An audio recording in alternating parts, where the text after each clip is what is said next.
In this lesson, we're going to be talking about irrational numbers. Hopefully, you're already very familiar with rational numbers, because the definition of a rational number and an irrational number, as you would expect, are related to each other. An irrational number is a number that cannot. If you remember, a rational number is one that can. An irrational number cannot be expressed in the form a over b, where a and b are integers, and b does not equal 0. This includes square roots of numbers that are not perfect squares, and it also includes special numbers such as pi, the ratio of the circumference of a circle to the diameter. So, here's a place where I want to do a visual. First, the types of numbers you're already familiar with. You started off probably a while back with your natural numbers. That's a terrible looking in. I'll do it again. With natural numbers. Those are the ones that are your counting numbers starting with 1, 2, 3, 4, 5, and so on. Then beyond that, and it didn't seem like much of a stretch, was your whole numbers. Those are the ones that go 0, 1, 2, 3, 4, and so on. Okay? Way I've liked to explain it in the past is natural numbers is the number of people that can be in a room that you're standing in. If you're standing in that room, you have to count yourself. Whole numbers starts with the letter W. That is the number of people that can be in a room that you're looking through a window to see how many are in there. You're not in the room, you're looking through a window. It could be empty, might be nobody. Beyond that, there are the integers, represented by the letter Z. That's all the whole numbers, plus the negative numbers, -1, -2, -3, and so on. And the reason it's represented by the letter Z, I don't know. I think it has something to do with French. But then beyond that, all natural numbers, all whole numbers, and all integers can fit into the category of rational numbers, which are represented by the letter Q. Q stands for the word quotient, which is the answer you get when you divide something. And you remember back to our definition, an irrational number is one that cannot be, but a rational number is one that can be. So that's our rational numbers. Okay, so the last one is going to be our irrational numbers. And they have nothing to do with rational numbers. So we're doing a Venn diagram. Here's all of the numbers that we've done so far. Here's the irrational ones over here. They have nothing to do with each other, but all of these together get classified as, and you'll learn more about this later, but they are what are called real numbers. The real thing. There's a thing called imaginary numbers. You'll get to that eventually. But for right now, let's just keep talking about just this one. Irrational numbers.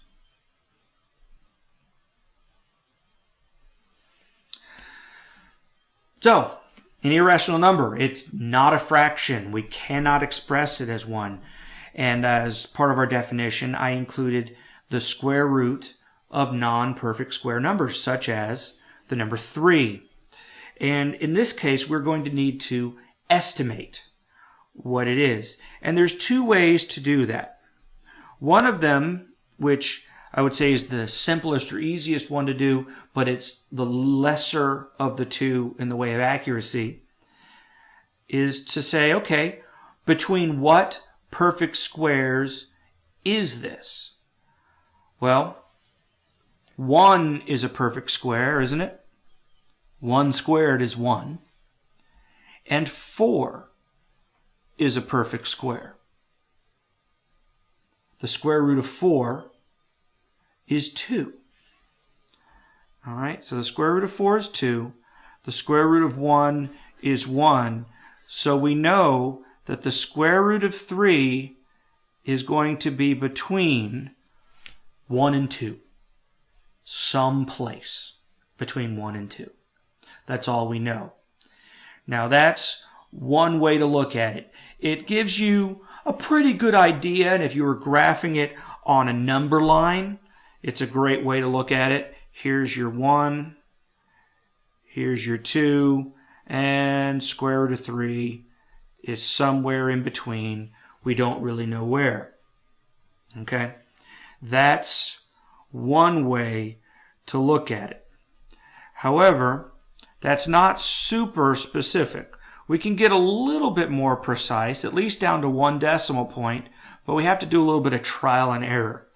And by that I mean, well, since we already know it's between 1 and 2, let's take a look at a couple of numbers like 1.3, maybe 1.5, 1.7, and let's try 1.9. And what I'm going to do with each of those is we're just going to go ahead and square them. Okay? 1.3 is the same as squaring the number 13. 13 squared is 169. So 1.3 squared is 1.69. Definitely not 3. In fact, it's so small that I'm going to skip over this 1.5 and try 1.7. Okay? 1.7 squared is going to be 2.89. Wow, that's pretty close to 3, isn't it? Okay? And then 1.9 squared, which is 1.9 times 1.9, is 3.61. That's too big. Okay? So we can say that the square root of 13, the square root of 3 is a little bit bigger than 1.7. And if we want to check it out with 1.8, 1.8 squared, okay, is 3.24. So even that, it's a little bit too big. So it's about approximately equal to 1.7. Again, that took a little bit more effort, but we know a little bit more about it than we did. It's not just between 1 and 2. It's a little closer to 2 than it is to the number 1. Okay? Another thing that you have to do with irrational numbers would be to compare them. Let's compare these two, the square root of 6 plus 7 and 6 plus the square root of 7. Okay? Let's use that same, well, let's do both of those techniques. The square root of 6, 6 is between the numbers 4 and 9. Okay, the square root of 4 is 2. The square root of 9 is 3. So the square root of 6 is somewhere between 2 and 3. Why don't we start with the halfway mark? What would 2.5 squared be? That would be 6.25. That's too big. Okay, so we don't need to worry about that one. Let's go down a little bit. How about 2.4? Okay, if you square 2.4, you end up with 5.76. That's not too big, so that's what we'll use that.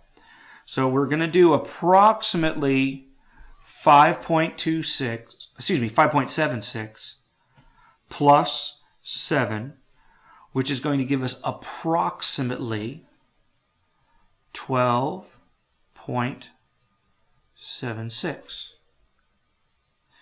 And we'll do the same thing for 7. You know, square root of 7 is also between 4 and 9. Or the square roots of 4 and 9, 2 and 3. We already know that 6.25 is 2.5 squared. How about 2.7 squared? I wonder what that one is going to lead us to.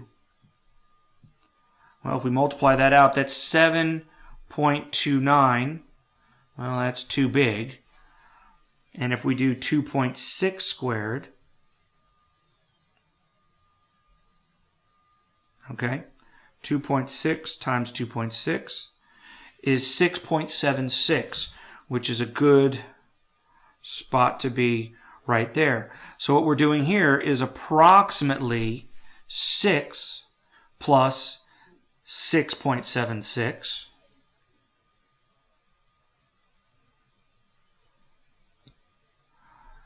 Wow, they're almost the same, aren't they? They're really close to each other. But which one is actually bigger? Well, we might have to go a little bit farther to really know. But, well, we can go ahead and say that we know one of them is bigger. But you can see that between the two, they are how close? Really close. But then with numbers that are a bit more spaced apart, we can do things like ordering them from least to greatest. We already have seen on a prior slide that the square root of 3 is approximately 1.7. That's the number that it's really close to. So if I wanted to put them in order from least to greatest, the smallest one is 1.5. Pi is often rounded to be about 3.14. That's way bigger than the other two. And the square root of 3 is obviously in between them. So that's listing them in order. Or if we did a number line, here's the number 1, the number 2, the number 3, 1.5 is here. The square root of 3 goes there, and then pi, well, that's somewhere up there. And those are some ways to look at irrational numbers.